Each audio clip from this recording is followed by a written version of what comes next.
Տիկին Ղազարյան վարչապետը այսօր հայտարարել է, որ կաթողիկոսը եկեղեցին ըստ էության վերածել է առք ու վաճառքի բիզնեսի, դա ինչպես կմեկնաբանեք, ինչ նկատի ուներ։ Վարչապետը առաջին անգամ չի, որ այդ մասին խոսացել է, դեռ ազգային ժողովի ամբիոնից է հայտարարել, որ կարծես դերերի բաշխում է արված եկեղեցու ներսում, մեկը մոմի բիզնեսով է զբաղված, մեկը այլ վարչարարություն է իրականացնում եւ այսպիսով խաթարվել է ամբողջ եկեղեցու ներքին կառուցվածքը, բայց տեսեք մենք անընդհատ խոսվում է ու անընդհատ շեշտադրումը տանում են ուխտադրուժ լինելու հարցի շուրջ կաթողիկոսի, բայց մենք էլ բոլորս էլ Հայաստանի Հանրապետության քաղաքացիներն էլ գիտեն, որ ոչ միայն դա է եղել հիմնական պատճառը, որի հիմքով էլ այսօր պահանջում ենք, որ կաթողիկոսը հեռանա, բավականին շատ խնդիրներ ունի ու խնդիրները հերթով ի հայտ են գալիս, այսպես որպեսզի տենց կոնկրետ չասենք, թե կոնկրետ որ անձին վերաբերելի է, ինչ բիզնեսներ է, ինչով են զբաղված, ամենաառաջինը կնշենք, որ ամենաակնհայտը ու փաստերով ապացուցվեց նաև այն հանգամանքը, որ էլի նշել ենք, որ ստիպողաբար տանում էին ցույցերի մարդկանց, նույնիսկ իրենց կամքին հակառակ եւ ովքեր չէին ենթարկվում իրենց կամքին, այդ մարդկանց ենթարկում էին որևէ կարգապահական տուժի կամ աքսորում էին, այսպես ասած, հետո 37 թվից են խոսում, այնպիսի տեղ էին հեռու ուղարկում, որ չկարողանան նույնիսկ ընտանիքի հետ տեղափոխվել եւ այնտեղ ապրել, այսինքն այդ ավտորիտար համակարգը, որ տեղում էր տեղեր ունենում եկեղեցու ներսում, ոչ մի կերպ ի հայտ չէր գալիս եւ մարդիկ լսելով այդ ամեն ինչի մասին, ես երբեմն ասել եմ, ես ինքս եմ շատ լսել, բայց այն որ ներքին բան ունես, ակնածանք ունես այդ մարդկանց հանդեպ, անընդհատ չես ուզում այդ մասին բարձրաձայնես, բայց վերջը հասունանալու էր այդ պահը, ոնց որ հասունացավ 18 թվականին հեղափոխություն իրականացնելու պահը եւ մարդիկ ոտքի կանգնեցին եւ ես լիահույս եմ, որ ներքին այդ տեր հայրերն էլ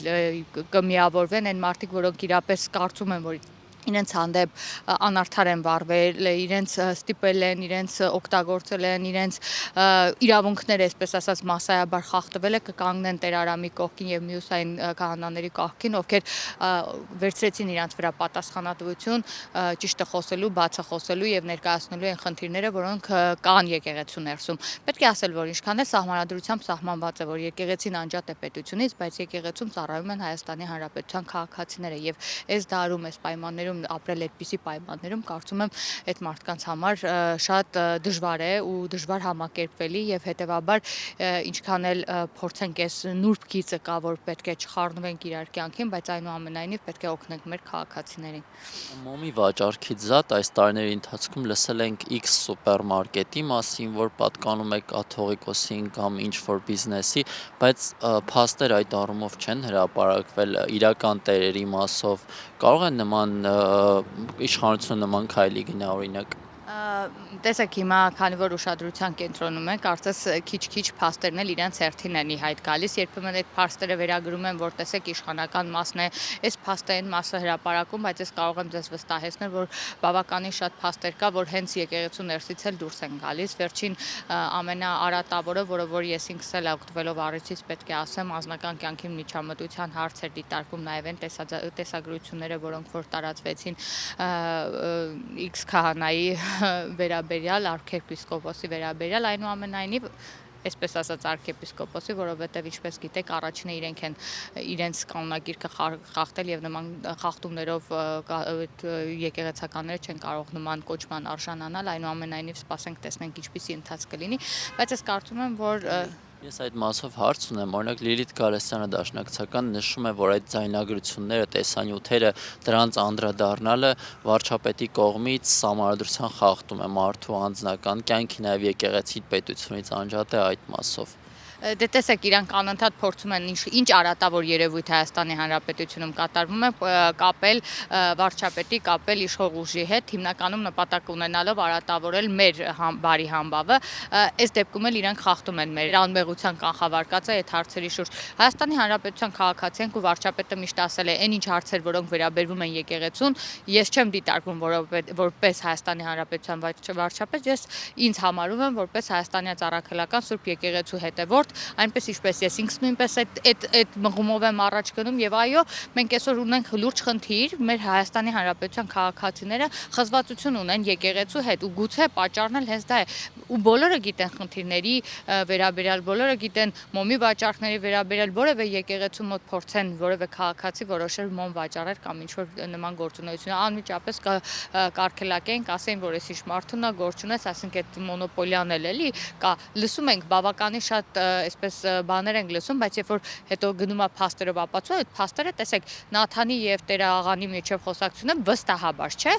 մեզան երկու անձի խոսակցություն, որ կամ նրա մոտ է եղել այդ ձայնագրությունը, կամ նա ինչ-որ X պահի մարդը որոշել է դա հրապարակել։ Հիմա ով է հրապարակել, ես չեմ տիրապետում այդ ինֆորմացիան ունենալ, այդ տեսագրությունների վերաբերյալ։ Ես կարծում եմ, որ դրանք նաև անձնական որոշակի բնույթ ունեն, այդ տեսած ինչ նպատակով արվել, ում կողմից արվել, թող իրավապահ մարմինները որոշեն, բայց դա էլի գալիս է այն ամբողջ արատավոր process-ից, որ ինչ-որ մեկը ինչ-որ մեկի վրա խնդիր ունի, կոմպրոմատ է հավաքում, ինչ-որ մի պահ էլ դարձրեց հանրության սեփականությունը։ Այս պահով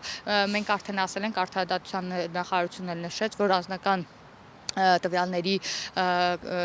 գաղտնիության պահպանման եւ անձնական տվյալների վերաբերյալ իրենք բաժին ունեն, որ զբաղվում են, բայց այս պահին քննարկվում է վարչապետի մակարդակով առանձին մարմին ստեղծել, որպեսզի նման արատավոր երևույթներ այլևս չլինեն, այսինքն հնարավոր ձևով կարողանան օրենքի իրավունքի շրջանակում պահպանել մարդկանց անձնական գաղտնիքը կամ անձնական անձին վերաբերելի այլ տվյալներ։ Մենք այս առումով բնականաբար որևէ մեկս չի խրախուսում նման տեսաձայնագրում, բայց չես էլ կարող այս պահին խուսափել այդպիսի բաներից, որովհետև բոլորս ունենք հեռախոսներ, ունենք յուրաքանչյուրս ունի տեսաձայնագրելու հնարավորություն ու չենք կարող բոլորին հսկել, որ այս կամ այն դրվագում, այս կամ այն մարդուն չտեսաձայնագրի, անկախ ինչ նպատակով է դա անում։ Մի օր էլ դարձնի հանրության քննարկման առարկա։ Ընդդիմության հիմնական թեզն է, որ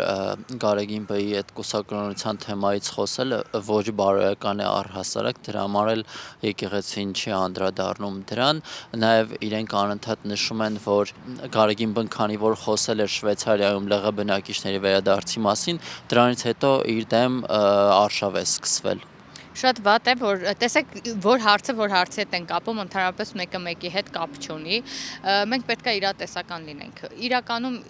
մեր իշխանությունը նրանից է տարբերվում, որովհետև պաթոսի չենք տրվում եւ պաթետիկ բաներ չենք խոսում։ Լեռնային Ղարաբաղի բնակչության վերադարձը մենք իրապես հողի վրա չենք պատկերացնում։ Խոսել եւ այդ մարդկանց ներշնչել բաներ, որոնք որ իրավական որևէ ձևով դա չի հիմնավորվում, որևէ ձև դա չենք պատկերացնում, այս պահի դրությամբ ամենայն դեպս խոսել դրա մասին, որ PR-վենք, մենք դա չենք անում։ Այս մեկ, երկրորդ որ կաթողիկոսի կուսակրոնության ուխտի մասին բոլորն է խոսել։ Առաջինը բոլորս նշում ենք հրապարակ թերթը դեռ 2 տարի առաջ էր ասել, նշել, որ այս մարդը երեխա ունի, այսինքն մարդիկ տեսել են այդ ու արդեն հանրությունը գիտի այդ ամեն ինչի մասին։ Ինքը չի խորշել նույնիսկ իր մայրիկի անունն է դրել իր աղջկա վրա։ Ես ընդհանրապես չեմ ուզում դրան անդրադառնալ, բայց եթե կարգին ենք հղում անում, մարդկանց կարգալուծ են անում մարդիկ, կարգին հղում անելով, այս դեպքում առաջինը իրանք պետք է այդ կարգը պահեն, հետեւաբար քահանաները, ամուսնացյալ քահանաները, մյուս ովքեր կարգալուծ են լինում, մի օր բարձրաձայնելու են այդ մասին, որովհետև դու չես հետևում կարգին, բայց երբ որ պետք է լինում, ռեպրեսիաներ ես անում մյուս քահանաները կամ ունենում ես բարձր դիրք մյուսների նկատմամբ։ Բնական է, մարդիկ են եւ մի օր խոսելու էին այդ մասին։ Եվ այս պահին ողջունելի է նաեւ նրանց կողմից դեռ նախորդ պատարագի ժամանակ Տեր Արամն էլ նշեց, որ իշխանությունները աջակցում են, որ